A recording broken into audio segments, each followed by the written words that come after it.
Bonjour, bonsoir à tous, vous qui regardez les vidéos, que ce soit le jour ou la nuit, ici DVD Pro Catch. Tout d'abord, avant que je commence cette vidéo, je tenais à vous dire que non, ce n'est pas une vidéo consacrée au DVD sur Superstar, enfin Greatest Superstar of 21 Century, mais bel et bien un PPV auquel je vous montre Bad Blood 2003. Alors oui, c'est à la foulée, celui-là je l'avais jamais montré et pourtant je l'avais acheté un peu récemment et auquel je me dis je vais peut-être le présenter même si je l'avais pas présenté dans ma petite présentation de DVD auquel j'avais montré. Donc on va dire c'est entre guillemets la surprise auquel je voulais peut-être vous montrer. Mais il faut pas s'inquiéter, surtout toi WWE Réseau. Ne faut pas t'inquiéter, je sais que je sortirai cette vidéo sur les plus grandes superstars du 21e siècle et auquel ça arriverait dès que j'aurai vu, mais là pour l'instant j'ai vu que le show Bad Blood 2003. Et pour cause, vu comment on sera sur l'ère Bad Blood après plus de 20 ans que ça s'est arrêté, parce que au moment où ça avait été arrêté c'était en 2004, et du coup on s'est dit au moins un show qui revient et qui refait surface, ça pourrait exactement le faire et ça va le faire. Après, ce que je n'aime pas avec WWE Réseau, c'est que vous saviez à chaque fois, il a la fâcheuse tendance à un peu trop me titiller, notamment en me poussant à bout, auquel je n'apprécie pas forcément. Clairement, je n'apprécie pas du tout. Mais bon, il sait pas changer d'IOTA, il sait pas, on va dire, comment s'arrêter, mais moi je vois ça comme un manque de respect plus qu'autre chose. Parce que quand j'ai envie de sortir une vidéo, j'ai envie de sortir, je n'ai pas à dépendre de lui. Je dépends que de moi-même. Et aussi, ce que je n'aime pas, c'est ce que je voulais en dire. euh, Tu dis que toi, tu veux une review, alors c'est exactement ce que je fais. Quand je active ma caméra, je fais une review. Quand c'est pas les DVD, c'est les shows que j'ai vus ou certains que vous avez sûrement vus et auxquels je fais tout ce qui est mon nécessaire pour faire des reviews n'importe comment. Enfin, n'importe comment entre les guillemets, mais au moins je les fais. Quand c'est pas les DVD, c'est les vidéos auxquelles je regarde. Voilà tout. Donc c'est assez simple. Et au moins, il faut un peu me comprendre à ce sujet. Donc je n'aime pas comment tu dis ouais, moi je veux une review. Alors que j'en fais exactement. C'est pour ça que je t'ai fait un message en disant que les reviews, c'est exactement sous tes yeux. Et c'est à moi à décider auquel je dois la sortir. Clairement, c'est moi qui décide. Même si tu me demandes, c'est moi qui a le dernier mot en termes de sortir une vidéo. Point barre. Donc voilà tout. En revanche, vu comment j'avais regardé Raw mardi, vu comment ça s'est joué un lundi soir du côté des US, mais moi j'ai regardé que du côté de mardi, évidemment, la rivalité entre CM Punk et Drew McIntyre continuera pour le chapitre 3. Donc pour ce coup-ci, Orbat, si tu m'écoutes, ça fait un point pour toi. Maintenant, est-ce que ça va se dérouler à Bad Blood? Forcément que oui, donc je pourrais dire 2 points pour toi. Est-ce que ça va être une stipulation de Hell in a Cell, vu comment les fans en ligne et surtout les youtubeurs francophones qu'ils ont mentionné se disent ça va sûrement se terminer dans un Hell in a Cell. Et vu comment vous avez spoilé tous et que ça gâche la surprise, ça fera peut-être 3 points si ça arrive, parce que pour l'instant, euh, on n'en est pas encore sûr, mais il est fort possible que la nouvelle peut éclater. Même si nous, en tant que fans de catch, on peut voir ça des kilomètres, mais le problème, ça gâche la surprise. En fait, quand j'avais sorti une vidéo sur No Mercy de NXT, j'avais clairement du mal à parler en disant ce que je voulais en venir. C'est que je n'ai rien contre les galas. Même si j'ai dit que j'ai eu ma dose avec Punk et McIntyre, pas parce que je les déteste, au contraire, je les aime bien. Je les aime vraiment bien malgré les différents soucis. Mais ce que je voulais en dire, c'est que je croyais avoir déjà tout vu. Et finalement, on n'en est pas encore là à ce stade de violence et de sang. Donc on va peut-être se dire, ouais, peut-être que ça va continuer et que Orbat et les autres personnes ont raison. Et auquel je me dis pourquoi j'ai sorti ça la foulée. Après, je disais ça pour dire peut-être que ça va s'arrêter là, vu comment il a récupéré son bien le plus précieux. Mais vu le segment qu'il y avait à Raw, notamment l'agression sur CM Punk, eh bien, McIntyre lui avait cassé le bracelet, il lui a mis les perles dans la bouche pour l'étouffer avec. L'air de dire crève en enfer, sale enfoiré. Donc là, ça me laisse dire oui, ça va continuer. Forcément, ça va continuer. Et auquel, si ça continue, j'espère que le show prochain Bad Blood, j'espère que ça s'arrêtera ici pour clôturer ce chapitre très chaud et sanglant. Voilà.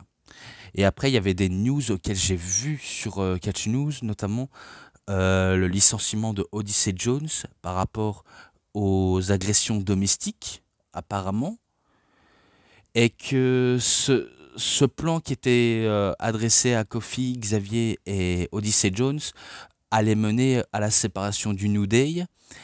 Mais finalement, vu comment il y avait une petite affaire et auquel Odyssey Jones a été viré, quelque part ça sauve un peu le groupe, le New Day. Je sais pas si j'ai dit Judgment Day ou le New Day, mais bon, excusez-moi si j'ai dit Judgment Day. Donc le New Day, donc le nouveau jour nouveau, enfin le jour nouveau quoi. Donc ça sauve un peu le New Day en fait. Mais pour combien de temps, on n'en est pas sûr. Donc excusez-moi si j'ai dit Judgment Day comme ça à la foulée, mais je m'en excuse. Et il y avait aussi une bombe qui a été éclatée dans le circuit catch français et belge. Une certaine Amal, donc ex-catcheuse de la WWE du côté d'NXT UK, a quasiment déclaré les agissements putrides de Tristan Archer. Donc apparemment, elle était en couple avec lui et que ce dernier se comportait mal avec elle ou peut-être le battait. Et du coup, je m'étais dit, ah bon, sérieusement? Sérieusement, il avait battu Amal, enfin, il a tapé sur une femme pour de vrai. Et c'est pas sur le ring tout ça, c'est vraiment dans la vraie vie, hein, parce que elle-même avait fait son fameux témoignage, comme quoi ça dépasse le cadre du catch, et que lorsque j'ai vu l'annonce, je m'étais dit, non, c'est sûrement un stratagème pour cancel celui qui n'a peut-être rien à voir dans tout ça. Eh ben, euh, je m'étais dit, peut-être que c'est peut-être vrai et que dans la vraie vie, c'est peut-être une ordure, qui sait. Et du coup, la nouvelle est tombée dans les structures françaises et belges aussi, parce que Bodyzoy, c'est une structure belge. Ils ont tous déclaré qu'ils ne veulent plus collaborer avec Tristan Archer, et ça lui met, on va dire, des sacrés coups dans les roues, enfin, des bâtons dans les roues, et peut-être qu'il est peut-être blacklisté dans les structures français, belges et peut-être à l'international. Car un tel agissement comme ça, personne ne peut tolérer ce genre euh, de comportement et d'agression physique comme ça. C'est intolérable. Et moi qui croyais pas tout ça, finalement, j'ai été étonné et un, un petit peu choqué quand même. Bon, après, les dernières petites news, c'est que Nikki Bella, apparemment, elle aurait été elle aussi victime de violences conjugales par son mari, je pense. Pas John Cena, mais un autre qui a participé dans Danse avec les stars, j'ai oublié son nom malheureusement. Et apparemment, elle demande le divorce. Ok, tout ça c'est vraiment pas Jojo, hein. Tout ce que je dis c'est vraiment pas Jojo, mais je dis ce que les news ont suivi. Mais je pense que j'en ai eu ici pour les news, même si les news que j'aurais pu citer c'est qu'il y avait des décès, notamment l'oncle de Roman Reigns, Afa Anoa'i, et une légende de la WWE qui a été ancien champion de la WWE justement, Sid Vicious, qui est aussi décédé d'un cancer. Et auquel c'est quand même un peu triste qu'on apprend des nouvelles des lutteurs disparus, même si certains jeunes n'ont pas connu des personnes pareilles, il y a toujours moyen de regarder les matchs sur internet si on peut regarder, forcément. Donc voilà les news, je pense que j'en ai eu un tout petit peu la dose pour les news. Maintenant on passe au show parce que j'ai pas envie de trop tarder sur les news quoi que ce soit. Parce que là ça dure déjà 10 et les minutes qui suivent. Donc Bad Blood 2003 avec Kevin Nash et Triple H à l'affiche. Même s'il y avait une affiche américaine où il y avait Triple H et Goldberg. Et là c'est la carte du match. Tout d'abord les extraits, enfin les bonus quoi. Donc on a Chris Jericho et la promo, enfin la promo de la rivalité entre Chris Jericho et Goldberg, la promo entre Kevin Nash et Triple H, Hell in a Cell commenté, enfin en genre de vidéo commentary et Confidential Hell in a Cell. Donc ça se déroulait à Raw auquel Triple H faisait une promo contre Mick Foley et auquel Mick Foley sera l'arbitre spécial de ce match et auquel il se bat avec Triple H. Et que même quand Triple H l'allumait, eh ben, ce dernier comptait au compte de 3, l'air de dire si tu perds au compte de 3, c'est défaite assurée pour toi, jusqu'à ce qu'il se fait sauver par Kevin Nash et Shawn Michaels, vu comment Triple H avait amené Randy Orton et Ric Flair. Et voilà comment se conclut ce truc. Enfin, ce segment. Ensuite, Saturday Night Heat, donc le pré-show, l'équivalent du kick-off. Lilian Garcia interview Christian, Theodore Long, donc oui, Teddy Long, avec Chris ou Christopher Nowinski et Rodney Mack, confronte Devon Dudley, plutôt dans la soirée. Terry interview Stone Cold Austin et Eric Bischoff pour leur jeu de la roulette à stipulation. Et auquel ils ont fait leur choix, c'est la stipulation de rotage. Oui, de rotage. Ensuite, les post-match interviews de les Dudley Boys, Theodore Long, Rodney Mack et Christopher Nowinski, Scott Steiner, Stacy Kimbler, Test, Christian et La Résistance, ils ont parlé un petit peu en français. Voilà. Le match du pré-show, donc c'est Ivory contre Molly Holly, même s'il est marqué que Molly. Match très court, mais rien d'autre à raconter. Pourtant, il n'y a pas de titre en jeu. Vraiment que un combat de femmes classique. Auquel c'est Ivory qui remporte le match avec le X Factor. Donc c'est un 3,10 et ça s'arrête ici. Maintenant, la carte principale. La carte principale du show, auquel ça commence avec un match par équipe entre l'écurie de Theodore Long ou Teddy Long. Voilà, ici. Auquel on a Christopher Nowinski qui arrive avec Rodney Mack. Et ce que je ne savais pas sur Christopher Nowinski, c'est qu'il avait un masque presque similaire à Cody Rhodes. Mais la seule particularité, c'est que son masque, il est en métal. Donc apparemment, c'est pas Cody Rhodes qui a créé le concept de masque comme s'il était réellement défiguré. Hein. Car un catcheur avant lui l'avait effectué. Donc Christopher Nowinski était le premier. Même si malheureusement pour lui, il n'est pas resté dans les mémoires. Pourtant, la plupart des matchs que je peux vous citer, c'est des matchs anecdotiques. Hein. Clairement, ce sont des matchs anecdotiques. Et ce match par équipe, certes, il était bien, mais victoire des heels et pas des faces. Donc les faces, c'est les Dudley Boys. Et les heels sont Nowinski et Mack. Auquel il y a une distraction de l'arbitre de la part de Teddy Long et ça permet à Christopher Nowinski de prendre son masque en métal et de frapper sur Devon pour la victoire. Donc pour ça c'est victoire sur les Dudley Boys, qui est assez prodigieux pour Christopher Nowinski et Rodney Mack, mais sans plus, ça vole pas plus haut malheureusement. Malheureusement ça vole pas plus haut. Bref, ça s'arrête là. Auquel je lui mets un 3,5. Voilà, comme ça tout le monde est content. Après, il y a plusieurs segments avec Stone Cold et Eric Bischoff.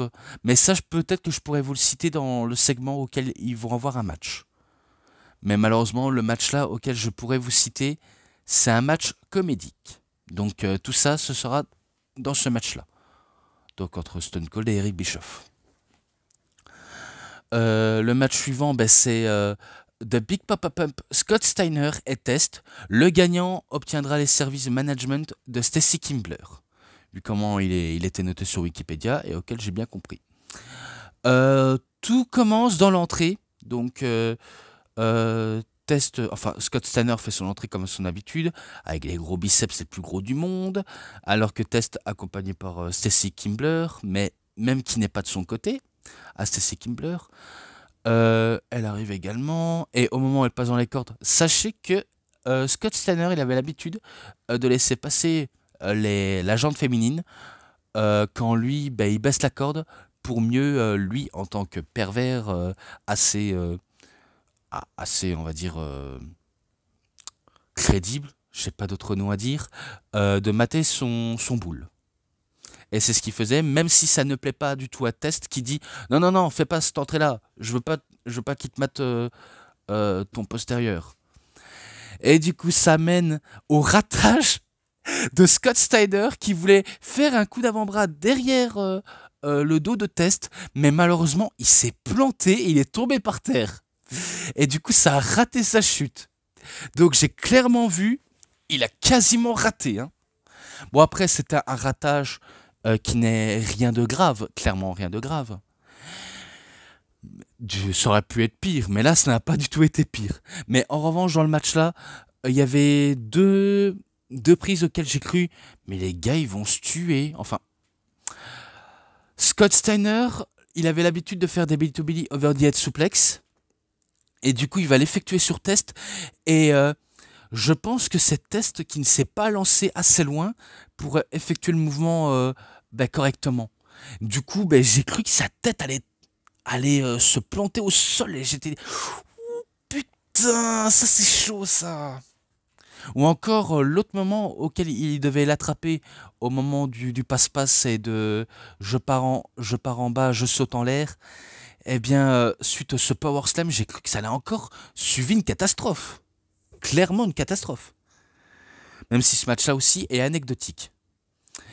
Et pourtant, dans le match, même si Test voulait se faire disqualifier et que Stacy Kimbler ne veut pas qu'il se fasse disqualifier pour sauver Scott, eh bien c'est Scott qui l'allume avec une clothesline et un genre de STO auquel il remporte le match. Donc c'est victoire de Big Papa Pump et auquel ce match-là, malheureusement, c'est un 3,20. Je suis obligé de le mettre ça. Clairement, clairement, clairement. Après plusieurs segments, j'ai pas besoin d'en citer plus. Mais le match numéro 3, enfin, 1, 2, 3, non, le match numéro 4, excusez-moi. Booker T contre Christian.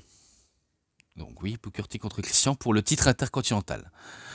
Auquel, il y a une petite feud entre les deux hommes. C'est que lors d'un match, je crois que ça s'est déroulé au Judgment Day.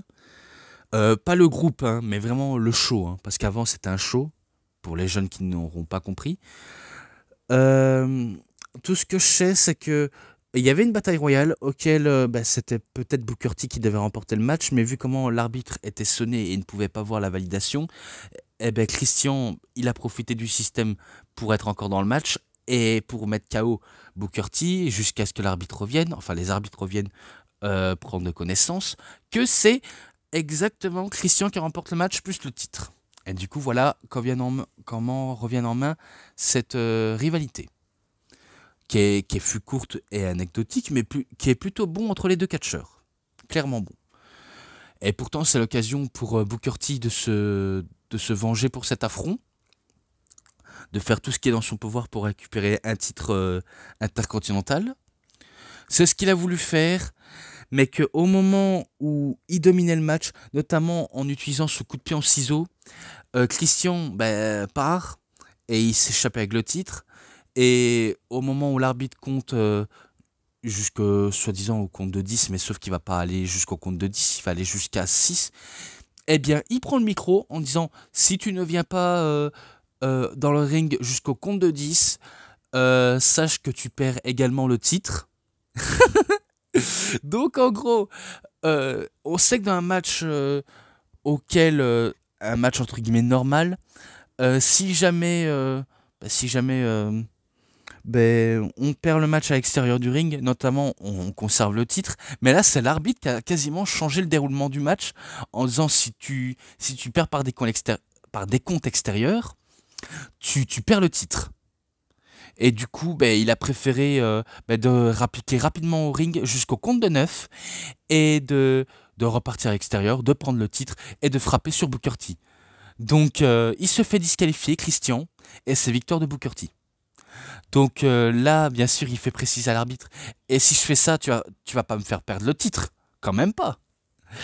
Donc cette fois-ci, ben, il avait raison, Christian. Il peut pas perdre le titre par disqualification. Mais imaginez, dans un monde auquel euh, on est peut-être à des années-lumière, mais on perd le match par disqualification bêtement. Ça, ça serait possible. Et de toute façon, tout est possible dans le catch. Tout est vraiment possible.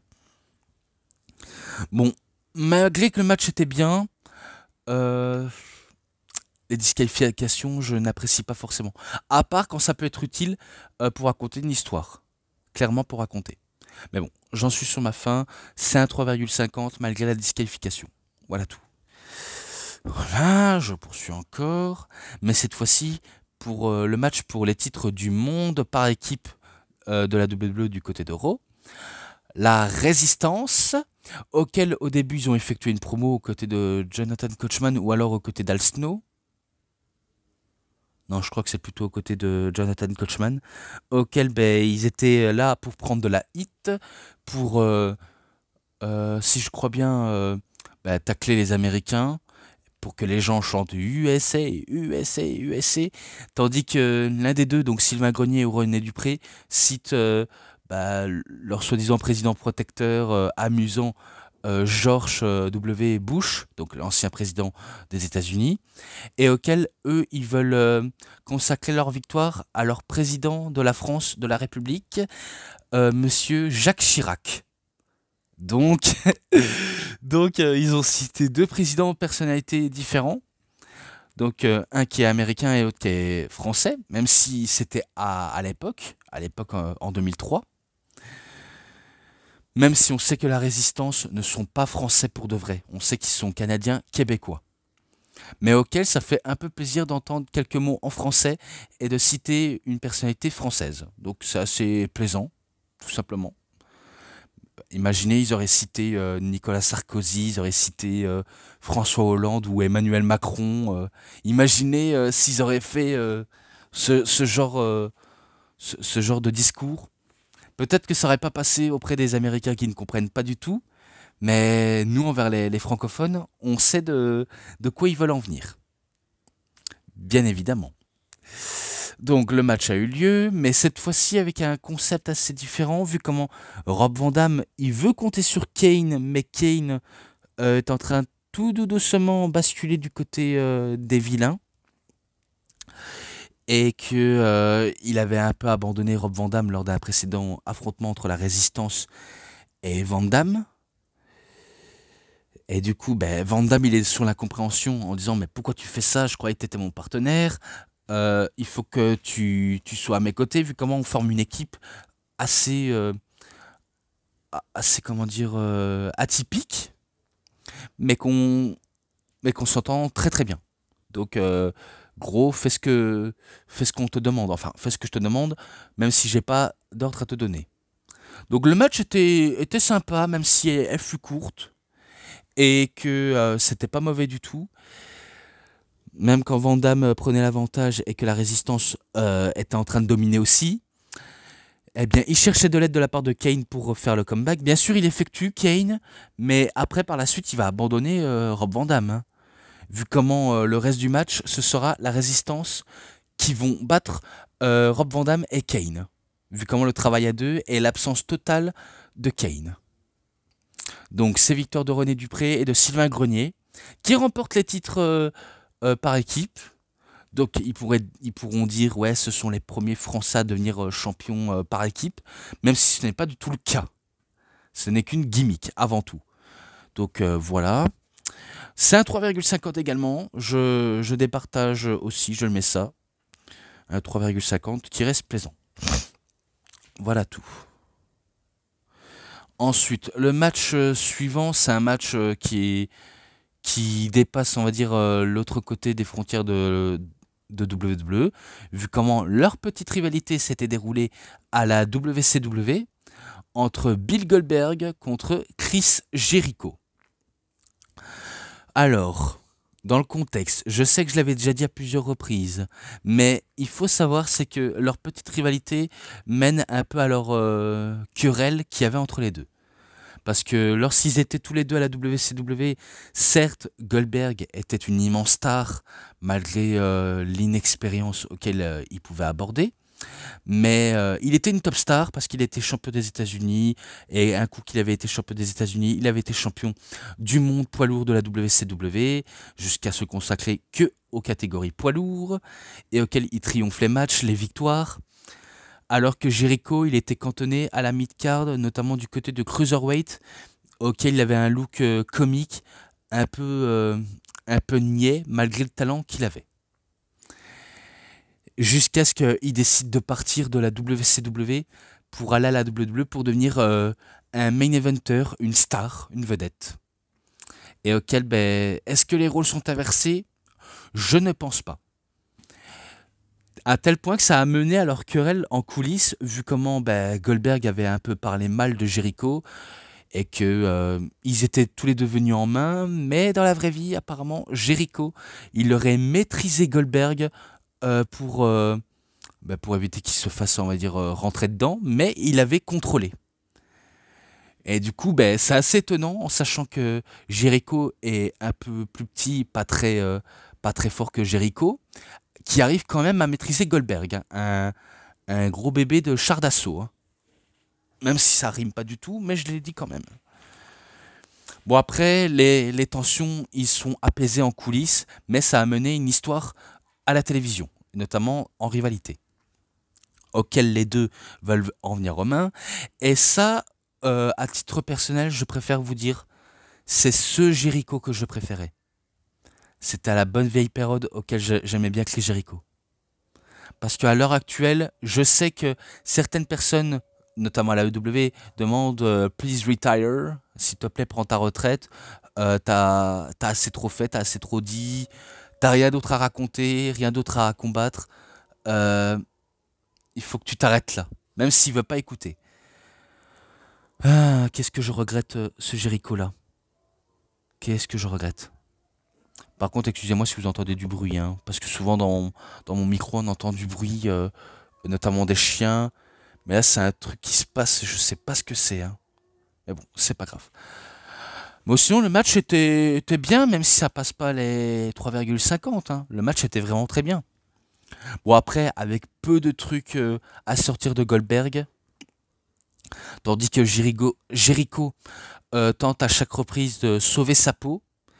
Et à titre costume, ce match est présent sur le DVD de Goldberg, donc Ultimate Collection Goldberg. Au cas où vous ne saurez pas.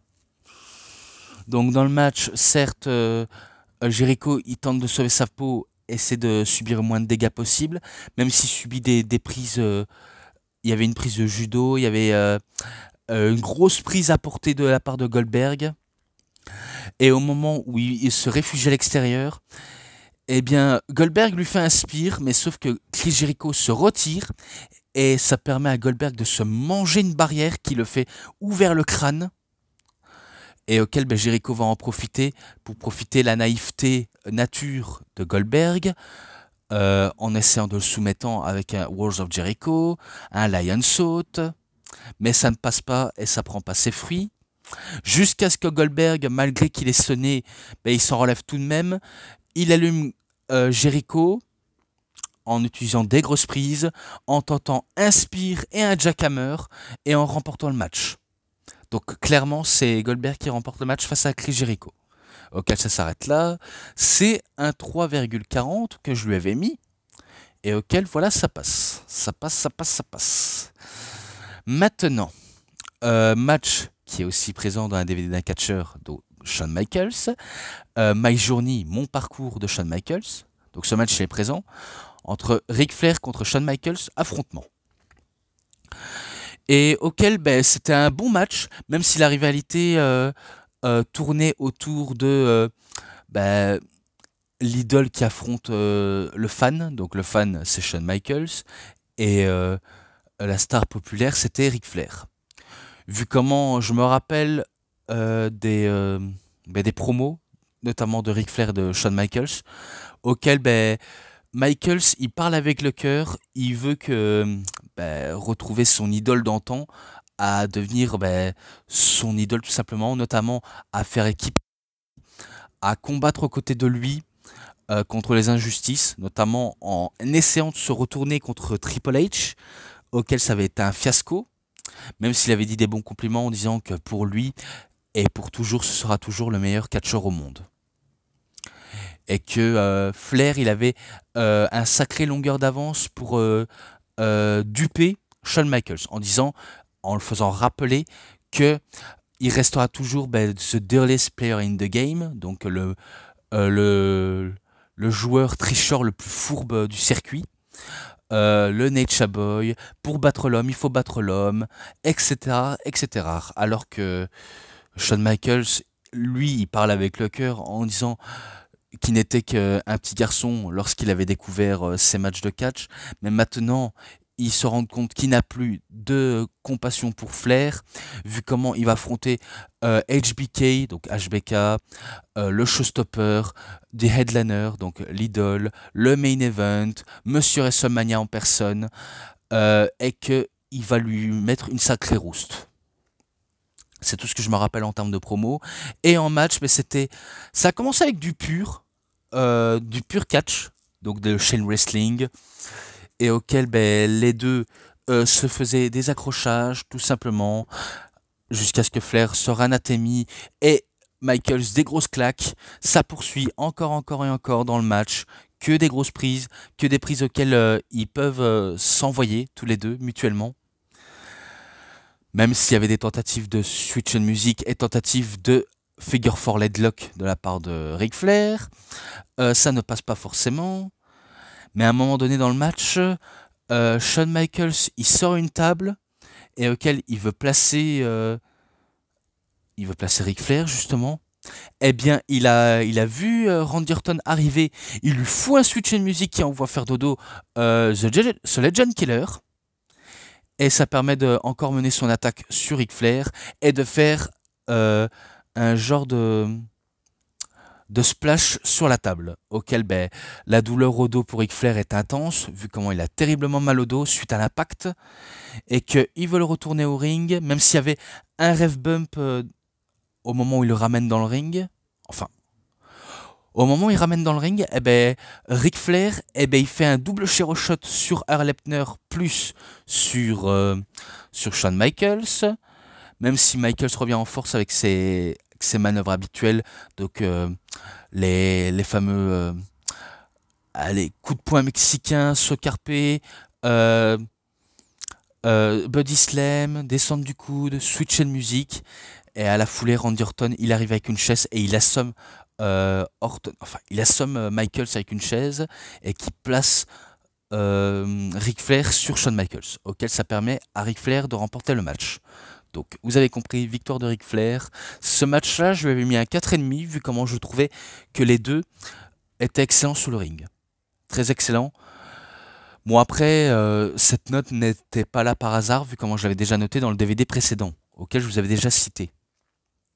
Donc, est-ce que c'est un hasard pour vous? Je ne pense pas.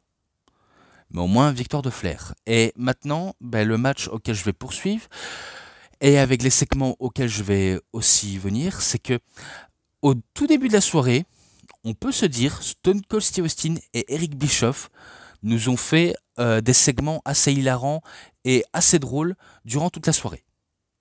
Parce que un premier temps, ils ont joué à la roulette à la stipulation, c'est presque la roue de la fortune, auquel il y a des défis auxquels ils doivent effectuer tous les deux.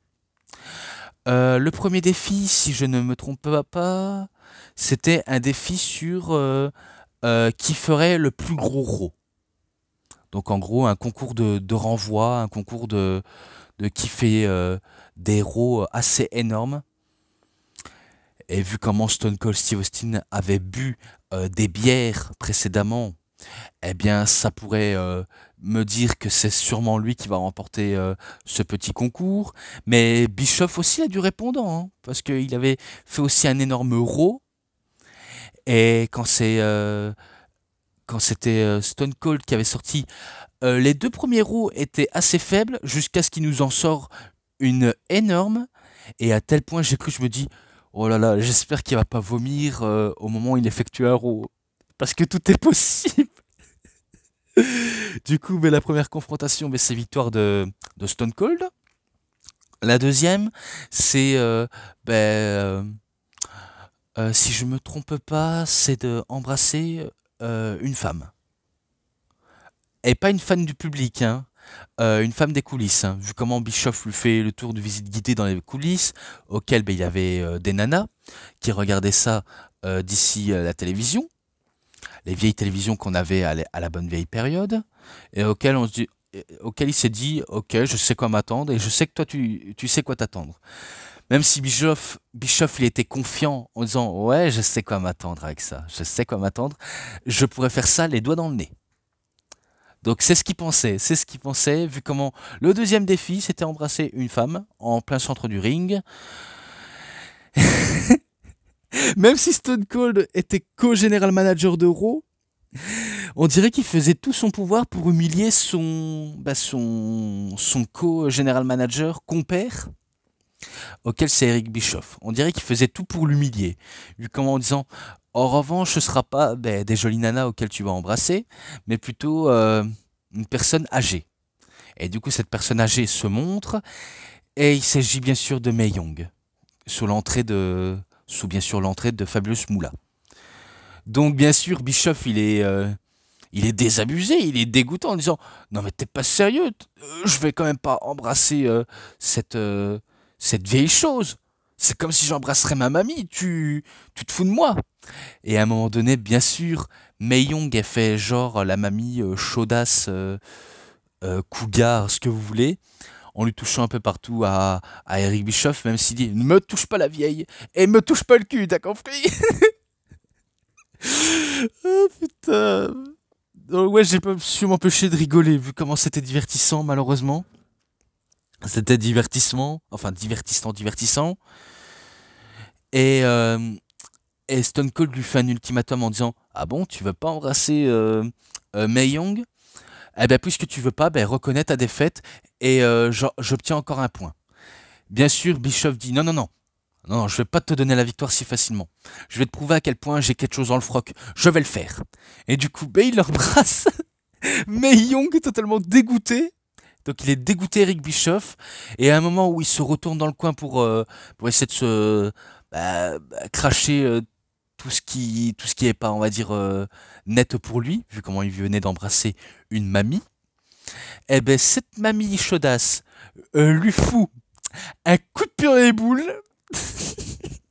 Il lui fait un shot et il s'installe dans le coin et ça permet à Mae Young on va dire, de tirer sa jupe et qu'elle porte un string. Et je me suis dit, non, sérieusement, quand même pas. Il y a des gosses qui regardent. Il y a des gens qui regardent aussi. Et ben elle effectue le mouvement dont j'ai oublié le nom, mais mais ça dégoûte Jerry Lawler et Eric Bischoff. Oh putain, j'étais en mode mais what the fuck, c'est quoi ça? Bref. Donc là, ça s'arrête à Bischoff et il dit Bischoff à Stone Cold, maintenant c'est à toi à embrasser, c'est à toi. Et Stone Cold dit, ouais d'accord, t'en fais pas. Je me prépare à, à préparer mes lèvres si savoureux. Donc il veut l'effectuer, mais il effectue un Stone Cold Stunner sur Mae Young. Et du coup, au revoir et merci hein, pour nous avoir divertis. Ça permet à Bischoff de le dire, enfin je reconnais ma victoire, espèce de fils de la plage. Espèce de fils de chien quoi. Ensuite, les segments qui suivent, maintenant, le prochain roulette la fortune qui pourrait se dérouler, c'est un concours de chant, auquel, bien sûr, ça va se dérouler dans le match-ci, ça va se dérouler dans ce match-là. Donc, le concept, c'est Redneck Triathlon, un Redneck Triathlon, auquel, ouais, c'est ça le concept auquel ils ont abordé.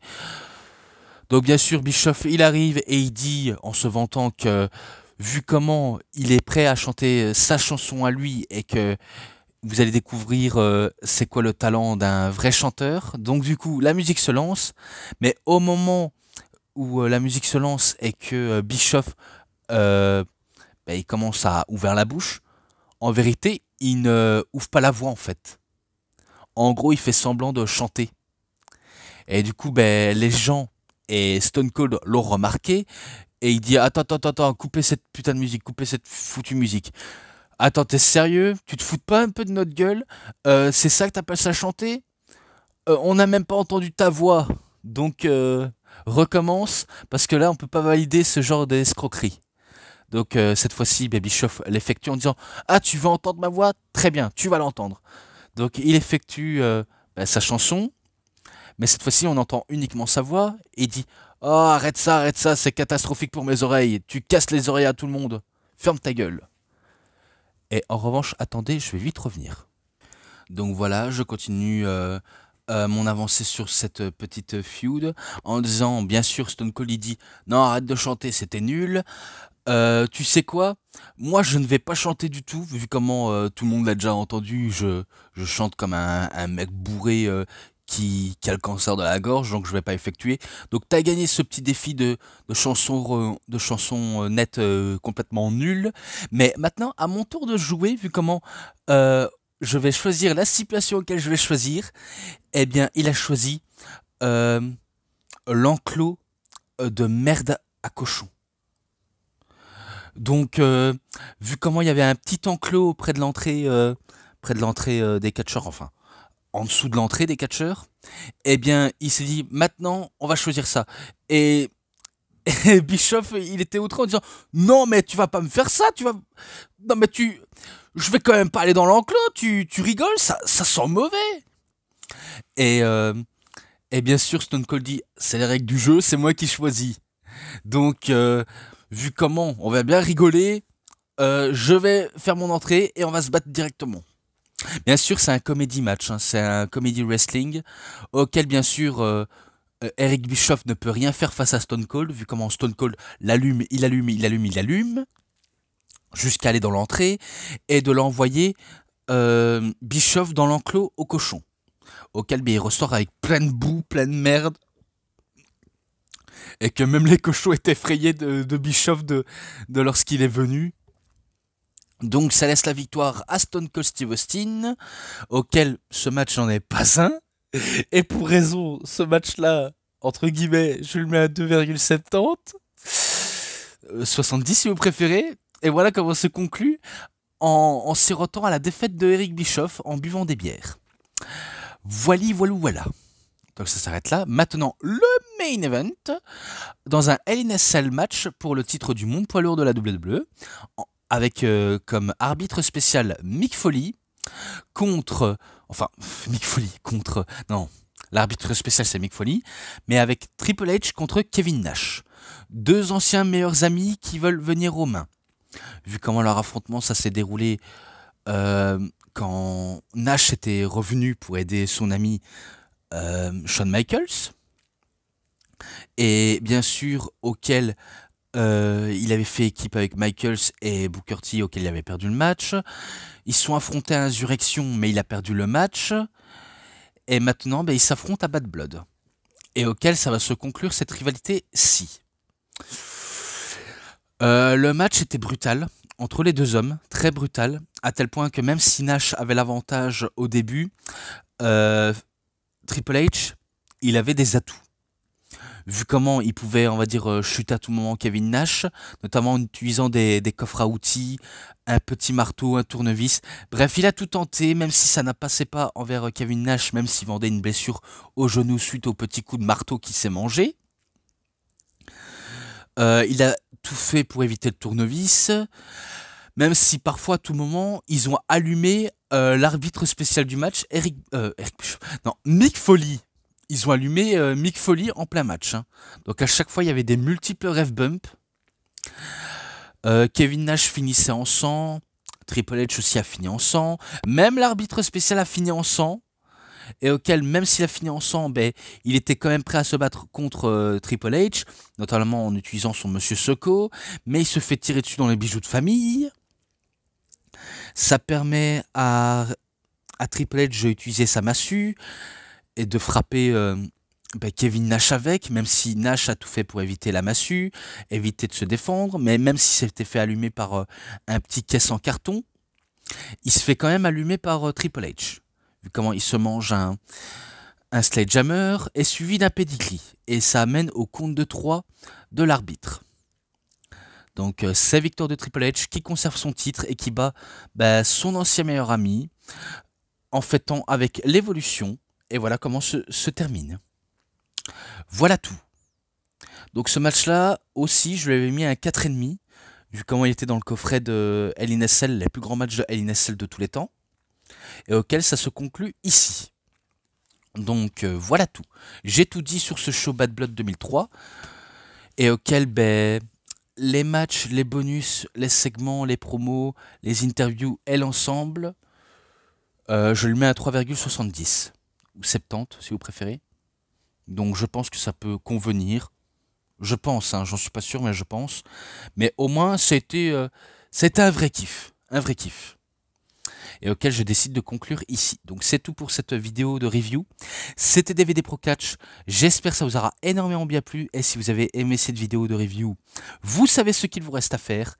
Likez la vidéo, commentez, partagez, abonnez-vous à ma chaîne et cliquez sur la petite cloche pour avoir plus des notifications et des prochaines vidéos. Et moi, comme d'habitude, je vous dis bonne journée, bonne soirée à tous. Au revoir tout le monde pour une prochaine vidéo. A plus à tous les fans de catch. Allez, bye bye tout le monde.